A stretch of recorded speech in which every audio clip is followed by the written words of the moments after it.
کہتے ہیں کہ اگر نشہ نہ ہو تو شراب پی جا سکتی ہے تھوڑی سی.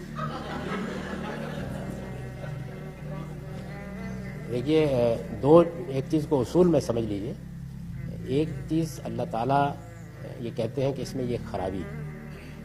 اس کے بعد ایک اور چیز یہ ہوتی ہے کہ اب انسان کو اس خرابی تک جانے سے روکنا ہے. یعنی ایک چیز تو یہ نا کہ آپ نے بتا دیا کہ اس چیز میں خرابی ہے. ایک دوسرا پہلو جو لوگوں کی اصلاح کے لیے ضروری ہے وہ یہ ہے کہ انسان کو اس خرابی تک جانے سے روکنا ہے. اس کو کہتے ہیں سد ذریعہ، یعنی کسی چیز تک پہنچنے کا ذریعہ بند کر دینا ہے. اس وجہ سے محمد الرسول اللہ نے یہ فرمایا کہ شراب کا ایک قطرہ بھی قریب نہ جاؤ، کیونکہ یہ دروازہ قطرے سے 2 قطرے اور پھر آگے بڑھتا چلا جائے. تو کسی غلاظت یا کسی گندگی سے روکنے کے لیے یہ ضروری ہے. یہ بالکل ایسے ہی ہے کہ کوئی آدمی یہ کہے کہ جی بات یہ ہے کہ یہ ٹھیک ہے، بڑی کراہت ہوتی ہے پیشاب سے، لیکن ایک قطرے میں کیا حرج ہے.